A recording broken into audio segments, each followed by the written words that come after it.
안녕하십니까? 전자 조달 시스템의 2회 2주차 3차 시 강의 시작하도록 하겠습니다. 이번 시간은 공공 조달 시스템의 구성 요소에 대한 부분을 말씀드리고 설명을 하도록 하겠습니다. 학습 목표입니다. 공공 조달 시스템을 구성하는 6가지의 요소를 설명을 좀 할 수 있으면 좋을 것 같습니다. 전자문서, 입찰 보안, 또 연계 시스템, 인증 시스템, 결제 시스템, 운영 체제. 그리고 전자문서를 보안의 요소가 있습니다. 약간 보안적인 측면이 있는데 기밀성, 무결성, 부인 방지, 가용성에 대한 개념을 좀 확인을 하고 조달 문서를 사례로 해당 사례로 연결해서 설명을 해드리도록 하겠습니다. 여기에 이제 대칭키와 공개키, 암호화 방식의 차이를 언제 어떻게 좀 쓰는지에 대한 기준을 구분할 수 있으면 좋을 것 같고요. 그리고 나라장터에서 입찰 보안이 왜 입찰마다 키를 새로 만들고 개인 키를 분리해서 보관하는지에 대한 이유를 좀 설명을 드리도록 하겠습니다. 나라장터가 많은 기관과 연계를 할 때 그 표준 연계와 ESB, 엔터프라이즈 서비스 버스 ESB를 왜 필요한지 또 그런 것들을 좀 설명을 좀 드리고요. 그리고 이제 나라장터를 운영함에 있어서 인증, 결제 또는 관리적인 측면에서 ISO 2만 체계의 ITSM 그 인포메이션 어떤 그 IT 측면에 유지하고 운영하는 그런 체계가 있습니다. 그런 것들을 SLA 기반으로 이제 요구 사항을 적절하게 계획을 하고 운영하고 유지하는 그런 측면에서 오리와 위조, 그 장애, 책임 소재를 어떻게 줄이고 이거를 관리하는지에 대한 부분도 저희들이 같이 좀 나누고 싶습니다. 이런 어떤 목표를 가지고 약간 기술적으로 좀 들어가는 부분이 있는데요. 어쨌든 그 컴퓨터 공학의 보안적인 측면이 조금 더 많이 가미됐다고 보시고 그냥 어려우더라도 한번 나눠보도록 하겠습니다. 핵심 키워드를 좀 한번 보도록 하겠습니다. 앞서 설명드렸던 것처럼 핵심 키워드는 어쨌든 시스템 내에 이런 부분들이 적용되어 있다. 전자문서 또 측면에서 부분이 있고요. 그리고 기밀성, 무결성, 그리고 부인 방지, 가용성, 대칭키 암호화, 공개키 암호화, PKI, 해시 함수, 입찰 보안 키 관리, ESB 표준 연계, ITSM 이런 키워드 중심으로 설명을 좀 드리면서 준비를 하시면은 이해하는데 조금 도움이 될 것 같은데 먼저 전자문서에 대한 내용을 간단하게 짚고 넘어가도록 하겠습니다. 전자문서는 계약서, 검수서, 청구서, 종이와 이런 종이 없이 전자적 형태로 오갈 때 전자문서로 보시면 될 것 같고요. 여기에는 기밀성이 있습니다.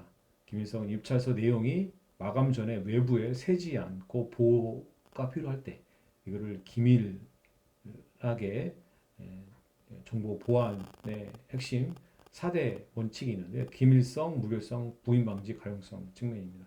그래서 기밀성은 이거는 기밀하게 보호해야 된다. 입찰이 마감 전까지는 보호해야 된다. 라는 내용이고요. 무결성은 제출한 문서가 중간에 바뀌지 않았음을 증명해야 될 때, 즉 무결하다. 중간에 이거 누가 손을 댔지 않다. 이거는 제출했을 때와 복구했을 때에 동일하다. 라는 내용이고 이때 그 해시 함수가 쓰고요. 여기에 PK 인증 이런 키 관리를 통해서 보안을 강조를 하고 있고요. 부인 방지가 바로 그 핵심 포인트 중에 하나인데 누가 언제 제출했는지 나중에 그걸 부정을 못하게 하는 방식입니다. 이건 네가 했어. 너가 이거를 할 수밖에 없어.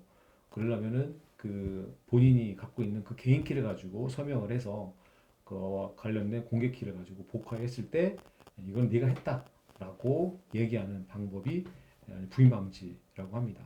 그 다음에 가용성은 마감 시간에 시스템이 멈추지 않도록 운영을 해야 된다는 얘기입니다. 즉 시스템이 데드라인이 있으면 그 시간까지 어, 그 무결성, 가용성, 즉 시스템이 온전하게 운영을 해야 된다라는 그런 내용으로 이해하시면 될 것 같습니다.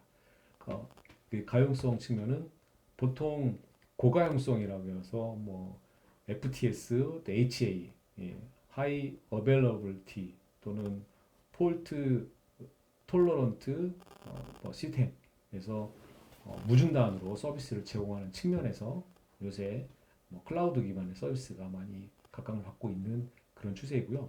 저희 조달청의 나라장터도 이런 클라우드 기반의 서비스를 갖고 있기 때문에 가용성 측면에서는 담보를 하고 있습니다.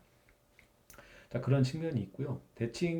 대칭키는 암호화는 큰 파일을 빠르게 암호할 때 사용합니다. 보통 문서 기반을 그러니까 파일이 크잖아요. 그거를 대칭키 그냥 키 뭐 자물쇠만 있어서 내가 뭐 선물함에 자물쇠 열고 거기다가 파일을 집어넣고 닫고 또 다른 담당자는 그 동일한 키를 가지고 다시 열고 그걸 꺼내고 그런 게 보통 대칭키라고 보시면 될 것 같고요.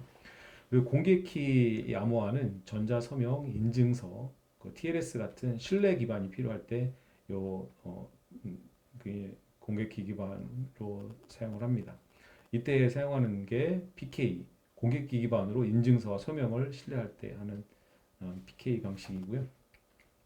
해시는 문서 위변조를 여부를 빠르게 확인할 때 사용을 합니다. 그래서 단방향이고요.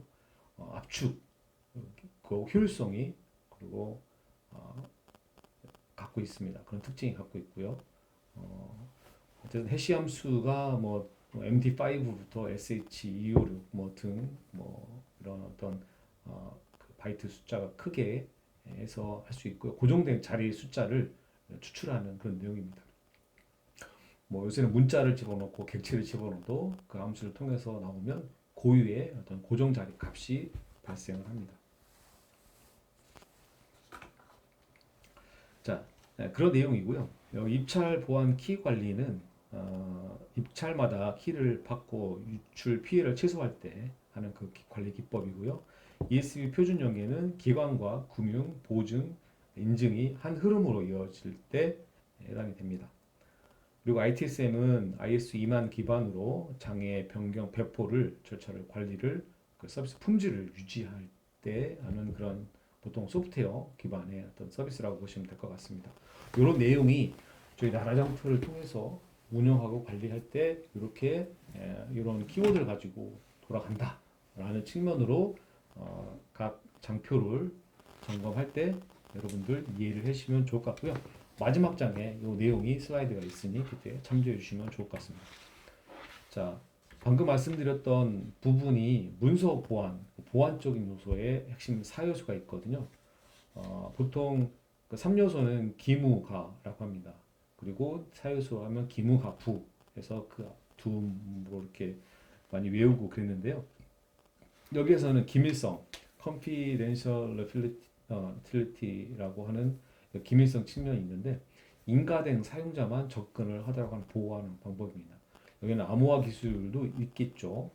접근 제어에 뭐 ACL, SL, 뭐 CL, RBAC 이런 측면으로 정책 메커니즘이 있고요.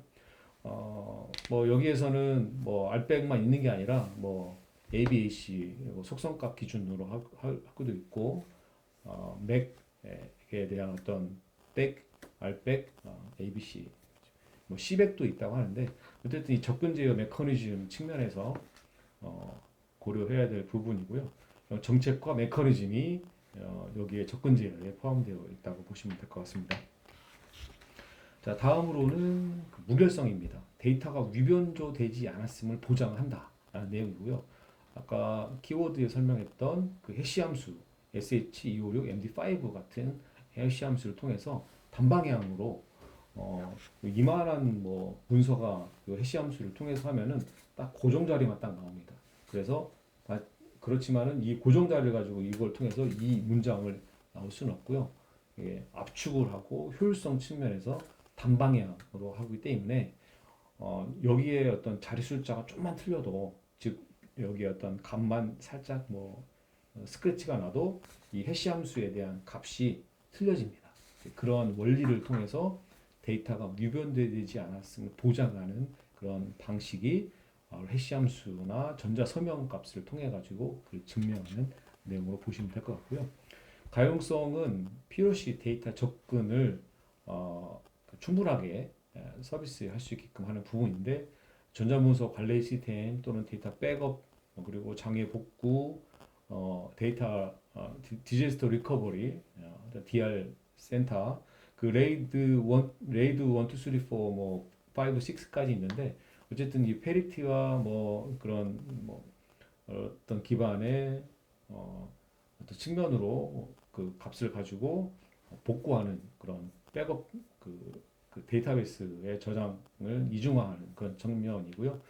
뭐 중복성이라든가 이런 부분들을 이제 담보를 하고 있는 그런 내용인데요. 레이디 뭐 0, 1, 2, 뭐 5, 6, 뭐 이렇게 구분되어 있는데 결국은 시스템을 복구하는 내용이고요. 가장 좋은 거는 어쨌든 액티브 기반으로 서비스에 문제가 없게끔을 장애가 생겼을 때 바로 컨커런트하게 넘어갈 수 있는 그런 복구 체계가 필요하고요. 거기에 필요한 고가용성 HA나 또 장애를 최소화할 수 있는 FTS 시스템을 구축하는 게 좀 필요한 부분인데 어쨌든 저희 나라장터 같은 경우에는 클라우드 기반으로 서비스가 요청이 오면은 자동으로 스케일 아웃되게 되어 설계되어 있기 때문에 어느 정도의 어떤 요청 건이 들어오면은 커버를 할 수가 있습니다.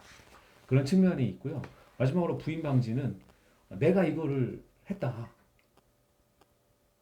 그거를 이제 누가 이거 너밖에 한 사람이 없어. 그러니까 내가 이거 안 했다라고 그거를 부인을 못하는 거를 증명하게끔 하는 부분입니다. 그래서 전자 서명과 블록체인 기반의 분산 원장을 통해 가지고 뭐 이렇게 하는 방식도 있는데 어쨌든 전자 서명으로 부인 방지를 보통 하는 부분이고요. 이 블록체인 측면은 중앙에서 관리하는 게 아니라 다양한 그 체인을 엮어서 분산 기반으로 그 토큰을 어떤 뭐 채굴을 통해 가지고 그 해시 값을 론스를 발생을 시켜 가지고 만드는 그런 과정인데요. 요거는 뭐 공개 기반의 블록체인과 비공개 블록체인이 있는데 어쨌든 현재 나라장터에서는 일부 그 실적 증명에 이런 걸 활용하고 있다고 저 알고 있습니다. 그래서 여기 전자서명은 어쨌든 PK 기반의 어떤 공개 키와 비공개 키를 통해 가지고 그 내가 전자 입찰서를 제출했을 때 그걸 네가 제출했다는 걸 증명하기 위해서 보안적 요소를 가지고 저희가 나라장터에 활용하고 있다 정도로 보시면 될 것 같습니다. 그래서 이제 이런 부분들은 바로 이제 결국에는 동시에 믿을 수 있어야 되고 이런 보안 요소를 측면으로 나라장터의 어떤 서비스를 강화하겠다라는 측면으로 보시면 될 것 같습니다. 여러분들은 전자문서가 편리함보다 신뢰가 필요하다고 반드시 필요하죠. 그런 신뢰적인 측면에서 네 가지 요소를 반드시 관리를 해야 된다라는 측면으로 좀 말씀을 드리고 싶습니다. 이거는 비단 나라장터뿐만 아니라 모든 시스템이 이런 체계를 유지를 하고 보안성을 강화해야 될 측면이라고 보시면 될 것 같습니다.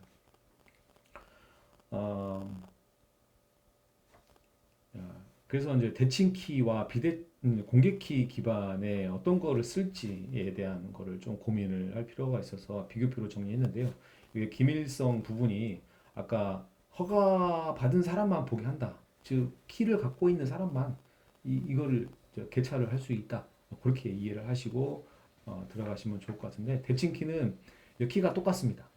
예, 그 어떤 평문 문서를 가지고 요 키를 여기 암호화 있죠. 이 알고리즘을 통해 가지고 이렇게 복화를 하는 건데 이 알고리즘을 통해서 하는 요 키 값이 암호할 때 키 값하고 복화할 때 키 값이 동일하다. 그래서 키가 유출되면은 누군가는 다 해독을 할 수가 있는 그런 구조입니다. 그래서 하나의 키만 사용한다. 암호할 때 키, 복화할 때 키. 그래서 평문 즉 원시 데이터의 정보를 암호화를 하면은 이상한 기호로 막 바뀌잖아요. 그러면 그 암호화를 했을 때 거기에 이제 키를 집어넣으면은 다시 복화를 할 수 있게끔. 또 RGB에 뭐 이런 번호 같은 거 넣잖아요. 그것들이 대부분 대칭키라고 보시면 될 것 같습니다. 그래서 그 암호만 알면은 그 풀수가 있잖아요. 근데 그런 기반으로 되어 있고 여기에 뭐 그 대용량 파일도 그 RGB 암호화를 통해 가지고 뭐 이렇게 하면은 보내주면은 되는 방식인데 그 암호만 알면은 다 풀 수가 있잖아요. 누구나 다. 그런 부분이 에, 핵심인데 키가 유출되면은 쉽게 해독이 된다. 대신에 이제 연산이 빠릅니다. 왜냐하면 뭐 어쨌든 키가 또 같으니까 또 쉽게 또 암호화가 되고 복화가 된다는 구조고요. 그 대량 데이터 또 파일 암호화가 가능하다. 그런데 대표 알고리즘은 ACS, DS, RC4 약간 이런 내용인데 이런 부분 좀 어렵지만 이런 알고리즘이 있다라고 이해하시면 좋겠습니다. 그래서 보통 대치키는 그렇고요. 그래서 그 공개키는 좀 느린 편이 있는데 대신 이제 이 개인키를 잘 지키면 신뢰가 가능하다라는 내용입니다. 어, 그래서 실무에서는 보통 이렇게 생각하시면 될 것 같습니다. 큰 파일을 빠르게 암호화를 하려면 이 대칭키가 유리하고요. 여기는 보시면은 암호화 키하고 복화 키가 이 키가 색깔이 틀리죠. 이 키가 틀립니다. 이 두 개를 갖고 있습니다. 그래서 하나는 공개 키, 하나는 개인 키. 그래서 개인 키를 보호하면 높은 보안성을 유지하고 대신에 이거를 하려면 수학적인 연산이 필요해서 좀 느립니다. 다만 공개 키는 자유롭게 배포가 가능해서 전자서명이라든가 이런 SSL, TLS 측면의 어떤 프로토콜 기반으로 레이어를 강화하는 인증서 기반으로 할 수 있게끔 돼 있고요. 이 RSA 뭐 그 타원 원형 암호화 DPL만 DSA 뭐 이런 쪽에 소인수 분해가 그런 것을 어렵게 하는 측면으로 이런 부분들의 알고리즘을 쓰이는데 요즘 같이 뭐 양자 컴퓨팅이 생기면서 이런 부분들도 해독이 시간이 문제지만 뭐 어쨌든 풀릴 수 있기 때문에 요새는 양자 내성 암호화 쪽으로 이렇게 전환하고 있는 그런 과정이 있다고 보시면 될 것 같고요. 하지만 아직도 이 공개키 기반으로 해서 처리하는 부분들이 신원 인증이라든가 이런 부분들 많이 사용하고 있다고 보시면 될 것 같습니다. 그래서 비유를 하면 대칭 키는 자물쇠를 같이 쓰는 방식입니다. 그래서 열쇠를 전달하는 순간이 가장 위험하다. 그렇죠? 그거를 가지고는 기수가 있죠. 그리고 공격키는 우편함 같습니다. 누구나 거기다가 우편함에 넣을 수는 있어요. 넣을 수 있는데 꺼낼 수 있는 사람은 그 개인 키를 갖고 있는 사람만 꺼낼 수가 있다는 거죠. 그래서 공격키는 뭐 우편함인 거고요. 여기에 넣을 수는 있지만 꺼낼 수는 없다. 그렇죠. 예, 키가 틀려가지고 키를 개인 키 기반으로 하고 있다라는 내용입니다.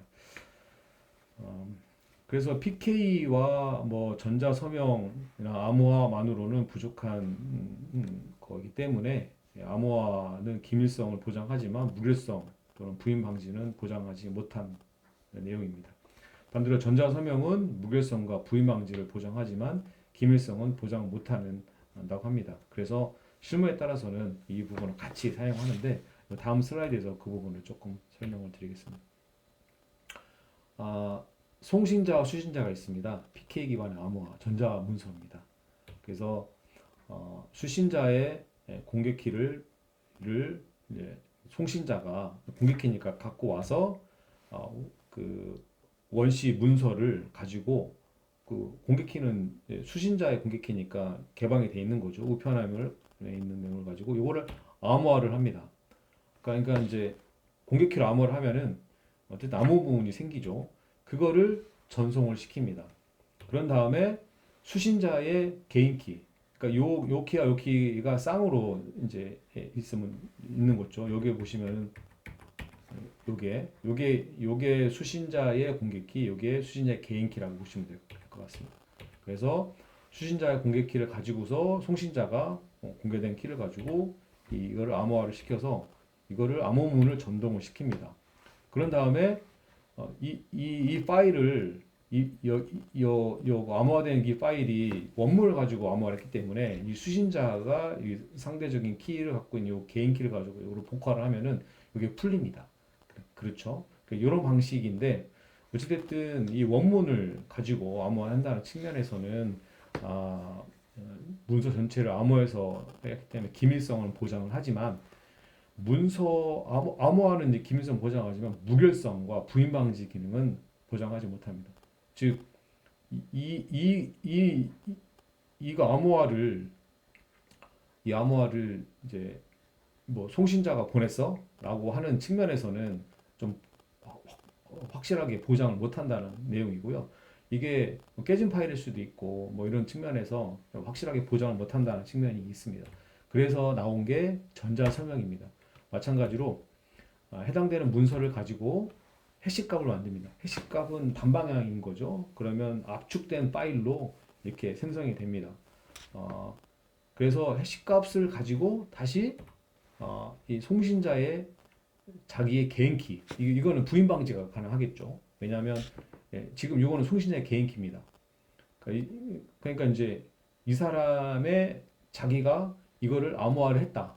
즉 누구도 이 사람이 요 개인 키는 자기 거니까 누가 갖고 있지는 않습니다. 요거는 이 사람이 이 키를 가지고 암호화를 했다라고 해서 전자 서명을 입히면 이 서명된 값은 이 원문을 가지고 암호화를 한 게 아니라 이 해시, 그러니까 되게 짤막한 그 결과값만 가지고 이거 전자 설명을 입힙니다. 그러니까 되게 라이트하죠. 그래서 빨간색을 보시면 문서 전체를 암호화하지 않고 해시값을 개인 키, 즉 이 송신자가 갖고 있는 요 개인 키로 요거의 해시값을 통과한 여기 특정한 요 그 값만, 그러니까 특정한 요 바이트에 나온 요 값을 가지고 오직 요 서명자, 즉 송신자가 갖고 있는 요 키를 가지고 암호화를 했기 때문에 이거는 이 송신자가 암호했다, 보냈다라고 생각하시면 될 것 같습니다. 그래서 요거를 서명값을 보냅니다. 그리고 송신자 공개 키는 이 공개 키는 공개가 돼 있는 키니까 요거랑 반대인 거죠. 이거는 이 수신자가 요 핵심값 요 전자서명 값을 요 송신 값으로 풀면은 해시값이 나오겠죠. 해시값이. 그 해시값을 요 원문을 가지고 요 해시를 통과를 시키면 왜냐하면 원문은 요 해시값을 통해 가지고 나오면 요게 나오겠죠. 똑같은 문서니까 그 문서를 전송을 하면은 요거랑 비교를 하면은 서명이 검증이 되는 거죠. 요게 바로 전자 서명인 것입니다.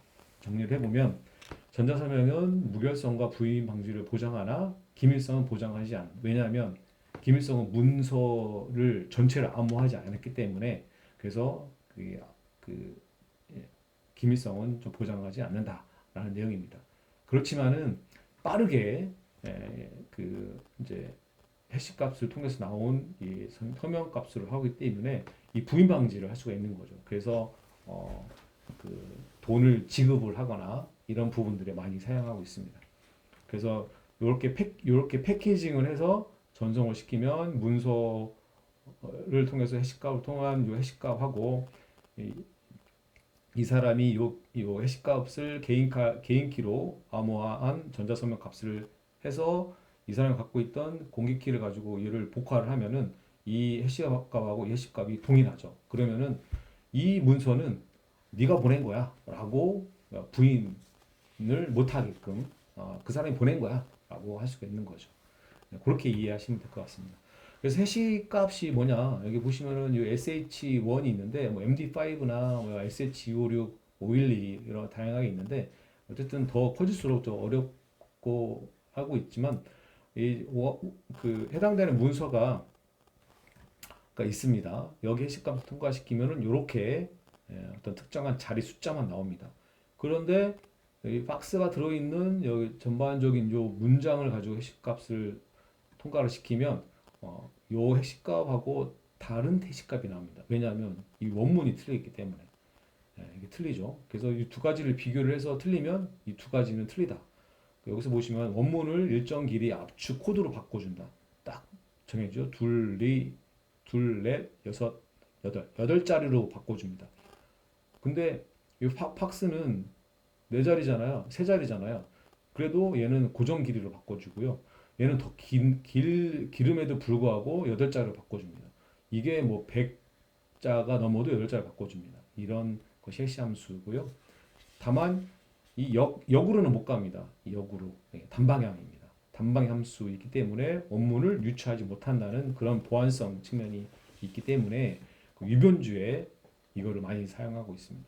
즉 여기에 런을 웍스로 바꾸면 이거만 싹 바꿨는데 이렇게 해시 값이 틀려지는 그런 내용으로 보시면 될 것 같습니다. 그래서 아까 여기에서 요거 해시 값이 얘랑 요 해시 값을 통과하면 이제 원문이 수정이 안 됐으면은 똑같다는 거죠.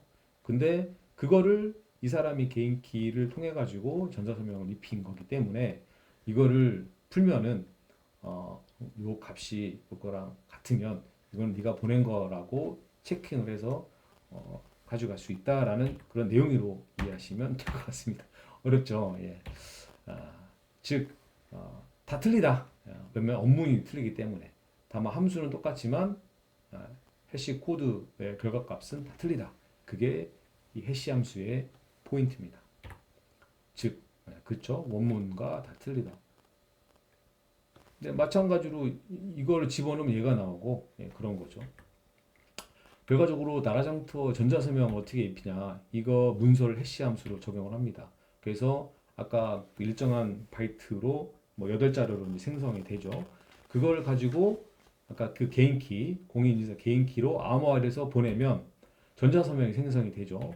그리고 이렇게 생성이 됩니다. 전자서명 값이 아까 보셨던 것처럼. 그런 다음에 이거를 그 외부 사람이 이제 이걸 복화를 하죠. 그러면 어, 이, 이 압축 코드가 똑같이 이제 생성이 되겠죠. 그렇죠? 이게 같으면은 이 원문 파일이 같다라고 해서 보시면 될 것 같습니다. 그래서 이 원문 파일을 해시 함수를 통과한 요 값하고 요를 비교를 해서 같으면 똑같은 거, 틀리면 위조 뭐 이렇게 보시면 될 것 같습니다. 자, 이런 측면에서 암호화를 하고 있지만 결국에는 많은 시스템에서 보안적인 측면이 가장 또 위험 요소가 있기 때문에 그럼에도 불구하고 옛날 우리 나라점토 초창기 때는 뭐 이런 문제도 있었던 것 같습니다. 뭐 이게 전자 입찰 시스템 조작이 250억대 부정 낙찰, 그 전자 입찰 비리 프로그래머도 한통속 있는데 저는 얘기만 들었지 이게 나라장터인 건지 뭐 다른 시스템인 건지는 좀 모르겠으나 일단은 이런 부분들도 있었다라고 좀 정리를 하고 싶고요. 즉 어쨌든 최근에도 이런 부분들이 있었습니다라고 이렇게 되네요.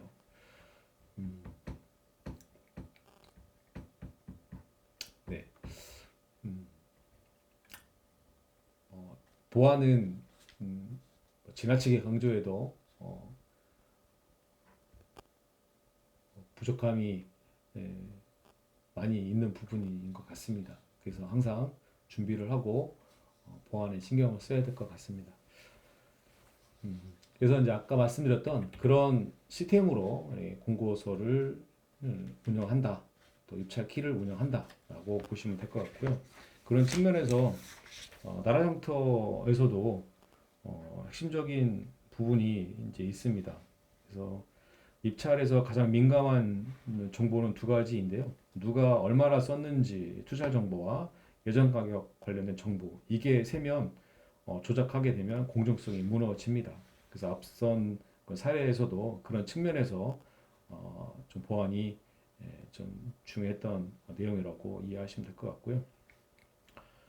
공개 키와 개인 키를 입찰 공고 건마다 새로 생성을 합니다.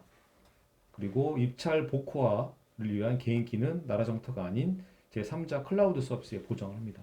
아까 그 송신자의 개인 키와 공개 키가 각각 따로따로 저장을 해서 그걸 합쳐서 관리를 하고 있다라고 보시면 될 것 같고요. 왜 이렇게 하냐? 그거는 한번 유출되면 전체가 위험해지는 구조를 피하려는 겁니다. 입찰마다 키를 바꾸면 피해가 그 입찰로 제한이 있지만 어, 이제 아니면은 모든 입찰건이 다 그렇게 해석이 되기 때문에 건건마다 이렇게 입찰 그 키를 다시 발급받고 있습니다. 그래서 개인 키를 분리 보관하면 단일 시스템 내부에서 조작하기 더 어렵기 때문입니다. 그래서 비유를 하면은 입찰키를 매번 새로 만드는 건 일회용 비밀번호를 쓰는 것과 같습니다. 한번 세워도 다음에는 그거는 못 씁니다. 그래서 개인키 분리 보관은 회사 금고 열쇠를 한 사람의 독점을 못하게 하는 것 같아요. 권한을 나누고 내부 사고가 줄어듭니다. 그래서 입찰 보안은 두 차례 예전 가격을 지키기 위해서 분산하고 입찰마다 새로 만들어 위험을 이제 분리하는 거고요. 이제 그런 측면에서 보시는 것처럼 입찰 공고를 작성하고 공고 게시를 하면 입찰관의 서명을 통해서 공고서에 투찰 키가 생성이 되고요. 그 공개 키와 개인 키가 클라우드 뭐 이런 암호화키 생성 시스템을 통해서 생성이 되면 그 키 관리 시스템을 통해서 하나는 이제 개인 키는 입찰서 그 개찰 시점에서는 요 키를 개인 키를 갖고 와서 입찰을 복구를 하고 또는 이제 이 공개 키죠. 이 공개 키를 갖고 와서 업체가 자기 인증서 기반으로 투자를 하는 그런 구조로 보시면 될 것 같습니다. 그래서 요 개인 키를 가지고 복구화를 한다라고 보시면 될 것 같아요. 그래서 어쨌든 요 공개 키가 어쨌든 요 생성하는 시점에서 키가 생성을 해서 이걸 기반으로 공고서를 패키징을 해서 공고를 내고요. 그 공개 키를 어때 그 공개 키가 외부에 공개가 되니까 입찰자가 그 공개 키를 가지고서 자기 전자 서명을 입혀서 그 입찰서를 그 투찰 PC에서 제출하게 됩니다. 그럼 입찰서가 있고 여기 그키 관리 시스템에서 요 키를 인출을 해서 요거 키를 가지고 복화를 하는 그런 과정이라고 보시면 될 것 같아요. 그래서 개인 키는 나라장터가 아닌 제3자의 클라우드 서버에서 이 키를 관리를 한다라는 게 이 차세대 나라장터의 핵심 서비스 내용인 것 같습니다.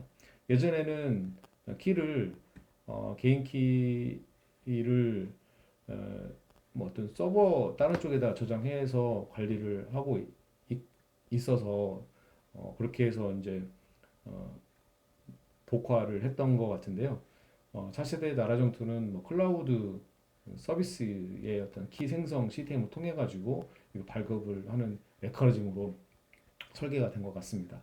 그런 측면에서 이해를 하시면 좋을 것 같고요. 앞서서 설명드렸던 그 전자 서명과 거기 개인키와 그 공개키 기반으로 키를 분리를 해서 저장을 해서 사용한다라는 관점으로 이해를 하시고 어, 이제 그 개인 키도 클라우드 서비스에서 제공을 해서 이거를 키 관리 시스템을 통해서 개찰을 한다라고 이해하시면 될 것 같습니다. 다음으로는 연계 시스템인데요. 연계 시스템은 이 코넵스가 다양한 시스템들끼리 주거니 받거니 입찰 정보를 하고 있습니다. 그런 체계가 엔터프라이즈 서비스 버스 형태로 표준 연계를 하고 있다라는 그런 측면으로 이해를 하시고요. 뭐 인증은 여러 가지가 있는데 뭐 신원 인증, 뭐 개인 회원 인증, 전자 서명 기관 인증, 또 여러 가지 사업자에 관한 구분을 하고 있습니다. 그래서 현업에서 뭐 내용은 뭐 로그인은 누구나냐 이렇게 하면은 입찰 대리에 있는 신원 인증은 그 기관에서 권한이 있는 사람이 그 인증을 하고 있기 때문에 서명 자체가 법적 효력을 갖고 있는 단계라고 보시면 될 것 같습니다. 앞서 설명드렸던 요 부분을 마지막으로 좀 정리를 더 했고요. 그 인증은 출입증이고 건물 로비를 통과하라는 출입증 그 로그인과 중요 회의실을 들어가는 그 출입증, 그 대리인 인증은 수준이 조금 틀리죠. 그래서 투자업체 PC에서 그 기업 인증서를 가지고서 이렇게 제출하는 내용을 좀 추가적으로 설명을 드렸습니다. 그리고 인증은 편의를 위해서 하는 게 아니라 책임과 권한 걸 분명히 하려고 하는 그런 절차라고 보시면 될 것 같아요. 그래서 쉽지는 않지만 어쨌든 이 부분은 반드시 그 시스템으로 구축을 해야 되는 내용이라고 보시면 될 것 같습니다. 그래서 다라점토도 연계를 하고 있다 내용이고요. 연계 시스템은 표준 연계 기관과 그다음에 대외 기관, 그리고 표준 연계 기관 등등을 통해 가지고 문서 수신과 접수의 어떤 채널을 SOAP, XML 이런 UDDI 어떤 디렉토리 서비스를 기반으로 정보를 제공하고 있다라고 보시면 될 것 같습니다. 그래서 다양한 기관들까지 표준 연계 체계를 갖고 있다라고 이해하시면 좋을 것 같습니다. 인증 시스템 방금 말씀드렸던 그 내용인데요. 제가 조금 엇나가서 설명을 드렸는데 방금 그 내용이 설명을 조금 다시 드리면 개인용 회원 인증 부분이고 입찰 대리인 신원 인증 그리고 기관용 사업장용 이렇게 구분을 하고 있습니다. 그래서 로그인은 이렇게 하지만은 실제 입찰의 행위를 할 때는 그 인증을 받은 그 인증서를 기반으로 투자를 하는 그런 구조입니다.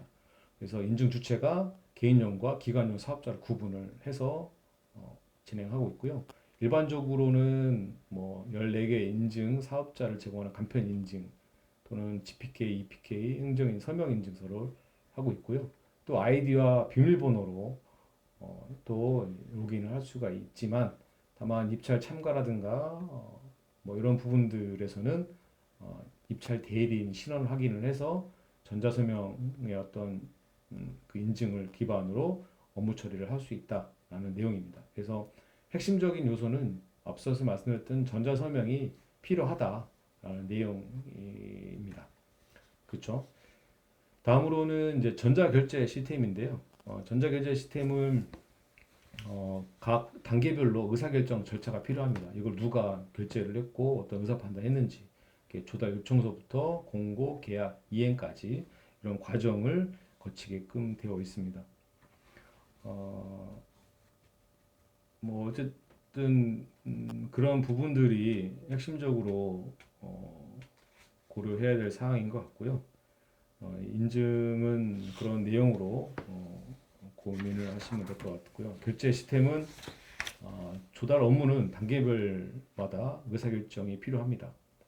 그래서 조달 업무는 문서가 자동으로 흐르는 것 같지만 단계마다 의사결정이 꼭 들어갑니다. 자료에 결제가 필요한 지점이 정리되어 있습니다. 입찰 공고 개시 전 결제, 그렇죠? 그리고 예전 가격 조사에 대한 이런 부분에 대한 심사 내지 어떤 필요한 때의 결제, 적격 심사에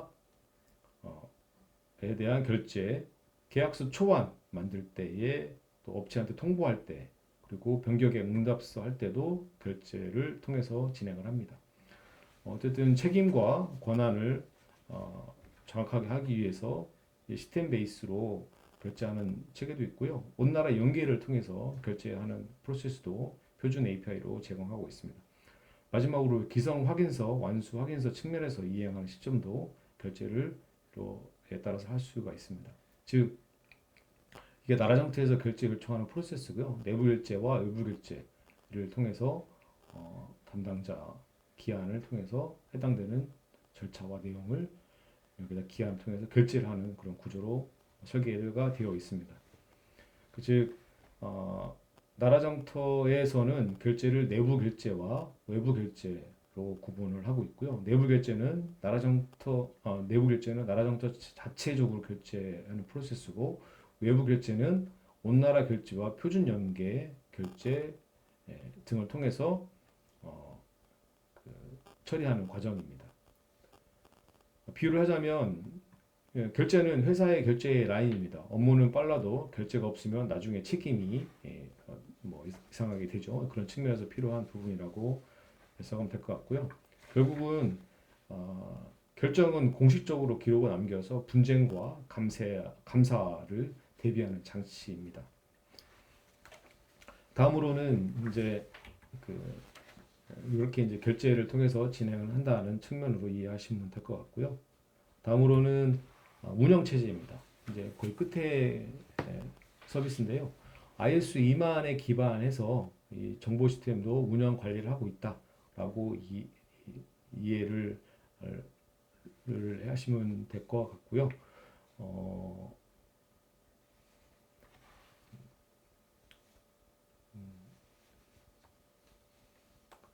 운영 체제는 어떤 시스템의 뭐 사용 방법에 대한 콜센터 측면 부분의 안내와 기능 개선 요청 사항을 접수를 하고 서비스 데스크에서 일선의 업무 지원을 담당을 합니다. 어플리케이션 측면에서는 운영 관리와 시스템 운영 관리가 좀 분리가 되어 있어서 어플리케이션에 대한 개발 부분과 하드웨어 측면의 엔지니어가 부분에 대해서 운영을 하고 있고요. 디지털 조달 기획과 총괄과죠. 디지털 조달 총괄과하고 관리과가 있는데 관리과에서 이 서비스를 하고 전체적인 매니지먼트는 총괄과에서 진행을 합니다. 오타가 있는데 디지털 조달 총괄과입니다. 그래서 IT 전략 기획, 보안, 또 시스템 운영 개선 측면에서 의사결정에 참여를 하고 있습니다. 인프라 측면에서는 국가정보자원관리원에서 하드웨어 기반 운영과 시스템 모니터링을 지원을 받고 있는 그런 구조입니다. 여기서 핵심은 ITSM인데요. ITSM은 이제 그 시스템을 운영하고 있는 그런 부분이고 포탈, 대시보드, 장애 관리, 변경 관리, 릴리즈 관리, CMDB 뭐 이런 등등을 그리고 SLA 측면에서 관리를 하고 있고요.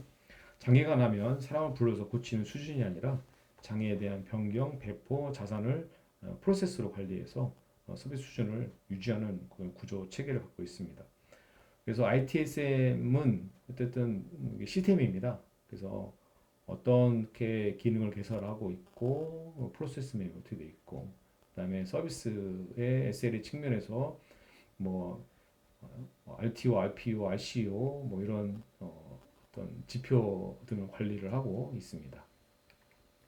그래서 서비스 데스크에서 요청이 오면은 거기에 대한 영역 평가를 해서 변경이 가능하냐, 릴리즈를 해야 되냐 그런 측면에 체인지 매니지먼트 그 DB를 통해서 관리가 되고 있고요. 여기에 뭐 어떤 문제적인 측면, 구조적인 측면에 대해서 체크를 해서 이걸 SR 시스템으로 보내서 그거에 대한 변경 관리를 하고 있고요. 여기에 대한 계획과 컨트롤과 시행 단계에서 서비스가 직접 반영되는 그런 구조를 갖고 있고 여기에 품질이라든가 성능이라든가 재무, 연속성 측면에서 그 서비스 레이어 어그리먼트 측면의 그 관리 포인트까지 체계적으로 관리하고 있기 때문에 저희가 ISO 2만 인증을 받은 걸로 제가 기억하고 있습니다. 그래서 이런 측면에서 ITS의 운영을 기반으로 나라정타가 운영되고 있다라고 이해를 하시면은 좋겠습니다. 끝으로 이제 정리를 해보면 전자문서는 계약서, 검수서, 청구서가 종이 없이 전자료 형태로 오갈되는 그런 부분이고요. 여기에 기밀성과 무결성, 부인 방지 그리고 가용성 측면에서 나라정타가 이런 부분들을 제공하고 있다라고 설명을 드리고 싶고요. 큰 파일을 빠르게 하고 하는 거는 대칭키 암호화 그리고 전자 서명 인증서 기반으로 신뢰가 필요할 때는 이 공개키 기반 개인키와 공개키 기반으로 이렇게 구분해서 진행하고 있고요. 전자 서명이 핵심이라고 보시면 될 것 같습니다. 그리고 PKI는 공개키 기반으로 인증서와 서명으로 신뢰하는 어떤 이 방식이고요. 해시는 단방향과 그 압축을 통해서 빠르게 확인할 때 필요합니다. 그래서 신원 인증할 때 많이 사용하는 메커니즘으로 보시면 될 것 같고요. 입찰 보안 키 관리는 그 입찰 공고 낼 때마다 키를 바꿔서 생성을 하고 클라우드 기반의 서비스에서 키 생성 시스템을 통해서 개인 키를 또는 공개키를 이용해서 투자를 하고 나중에 복화를 그 개인기를 받은 걸 가지고 복화를 해서 진행한다라고 설명을 드리고 싶고요. ESB 표준 연계는 많은 기관들이 시스템을 통해서 연계를 합니다. 각 기관마다 표준 연계 서식을 통해서 ESB 표준 연계를 통해서 이루어지고 있다라고 보시면 될 것 같고요. 최근에는 뭐 API 게이트웨이라든가 이런 쪽의 측면으로 많이 발전을 하고 또 이제 클라우드 기반의 MSA나 이런 네이티브 형태로 진행하기 때문에 최근에는 ASB에서 발달하는 방향으로 무중단 또 뭐 데브옵스라든가 또 CI/CD 이런 측면으로 갖고 있기 때문에 뭐 CQRS 또는 서비스 브레이크 뭐 이런 어떤 트랜지션을 관리하는 이런 컨테이너 기반의 서비스 채널로 많이 바뀌고 있는데 그 부분은 내부적인 부분과 외부적인 부분들로 좀 나눠서 갖고 있기 때문에 일단은 이 연계는 어떤 표준 부분이 SOAP과 또 UDDI, XML 타입의 어떤 성격으로 데이터를 표준으로 연계하고 있다고 보시면 될 것 같습니다. 끝으로 장애나 변경 배포 절차를 관리해주는 서비스 품질을 유지하는 그 ITSM의 솔루션을 도입을 해서 인프라와 조직과 이런 서비스 리퀘스트 측면으로 다양하게 그 통계적인 기반으로 운영하고 있다라고 설명을 드리고 싶고요.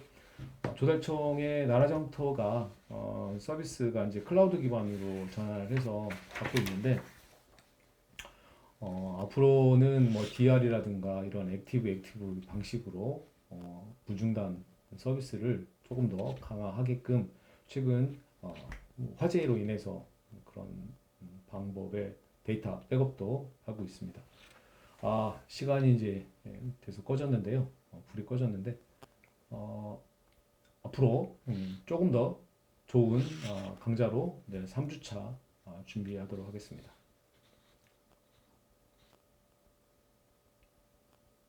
감사합니다.